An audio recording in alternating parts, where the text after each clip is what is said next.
കണ്ണൂർ ജില്ലയിലെ മട്ടന്നൂർ നിയോജക മണ്ഡലത്തെയാണ് ഇപ്പോൾ കെ ശൈലജ പ്രതിനിധീകരിക്കുന്നത്. കഴിഞ്ഞ തവണത്തെ നിയമസഭാ തെരഞ്ഞെടുപ്പിൽ 60,000-ൽ പരം വോട്ടിൻ്റെ ഭൂരിപക്ഷം നേടിയ കെ ശൈലജയ്ക്ക് പക്ഷേ ഇനി അവിടെ മത്സരിക്കാൻ കഴിയുമോ എന്നുള്ള വലിയ ചർച്ചയാണ്.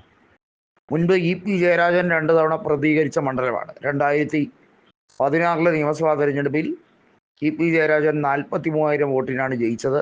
2011 ഇ.പി. ജയരാജൻ 30,000 വോട്ടിനാണ് ജയിച്ചത്. ഇപ്പോൾ ആ ഭൂരിപക്ഷത്തിൻ്റെ ഇരട്ടിയിലധികം ആക്കിയിരിക്കുകയാണ് കെ ശൈലജ. എന്നാൽ മട്ടന്നൂരിൽ ലോക്സഭാ തെരഞ്ഞെടുപ്പിൻ്റെ പാറ്റേൺ നോക്കിയാൽ കൃത്യമായി മനസ്സിലാക്കാൻ കഴിയുന്നത് കെ സുധാകരൻ അവിടെ CPIMൻ്റെ ലീഡ് 4,000-നും താഴെയാക്കി കുറച്ചിരിക്കുകയാണ്. ഒന്ന് ആലോചിക്കണം. അതുപോലെ പിണറായി വിജയൻ മുഖ്യമന്ത്രിയായിട്ടുള്ള ധർമ്മടം നിയോജക മണ്ഡലത്തിൽ CPIMൻ്റെ ലീഡ്, അതായത് MV ജയരാജൻ എന്ന CPIM സ്ഥാനാർത്ഥിക്ക് കെ സുധാകരൻ്റെ മേലിലുള്ള ലീഡ് വെറും 2,000 വോട്ടിൻ്റെ മാത്രം ലീഡാണ്. ഒന്ന് ആലോചിക്കണം. CPIMൻ്റെ ശക്തി ദുർഗങ്ങളാണ്, ഏത് കാറ്റിലും ആടി ഉലയാത്ത മണ്ഡലങ്ങൾ ഈ 2 മണ്ഡലങ്ങളാണ്. എന്നാലും നിയമസഭയിൽ ഒരു മുൻതൂക്കം CPIMനുണ്ട്.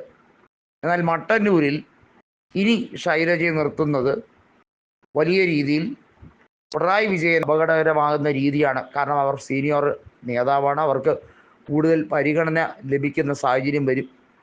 അവർക്ക് മട്ടന്നൂരിൽ ഇത്തവണ മത്സരിക്കാൻ സീറ്റ് നൽകാൻ സാധ്യത കുറവാണ്. സണ്ണി ജോസഫിനെതിരെ പേരാവൂരിൽ വീണ്ടും തെരഞ്ഞെടുപ്പിൽ സീറ്റ് കൊടുക്കുകയാണെങ്കിൽ അവിടെ തന്നെയായിരിക്കും നൽകുക എന്നുള്ളത് വ്യക്തമാവുകയാണ്. നമുക്കറിയാം, പേരാവൂർ MLA ആയിട്ടുള്ള വ്യക്തിയാണ് കെ ശൈലജ. അവരെയാണ് സണ്ണി ജോസഫ് 2011 പരാജയപ്പെടുത്തി MLA ആകുന്നത്. 2011 വെറും 3,000 വോട്ടുകൾക്ക് പേരാവൂരിൽ പരാജയപ്പെടുത്തിയ സണ്ണി ജോസഫ് 2016 ആയപ്പോൾ ആ ഭൂരിപക്ഷം 8,000-ലേക്ക് ഉയർത്തുന്ന സാഹചര്യവും ഉണ്ടായി. അങ്ങനെ ഒരു ഫൈറ്റർ മെൻറ്റാലിറ്റി ഉള്ള സുധാകരൻ്റെ പിൻഗാമിയായാണ് സണ്ണി ജോസഫിനെ അറിയപ്പെടുന്നത്. അതുകൊണ്ട് പേരാവൂരിൽ ശൈലജയെ ഇറക്കുകയാണെങ്കിൽ ഇപ്പോഴത്തെ ഒരു ട്രെൻഡ് നോക്കുമ്പോൾ സണ്ണി ജോസഫ് സുഖമായി ജയിക്കും. അങ്ങനെ ശൈലജ വീണ്ടും തോറ്റ് നാണം കെടും.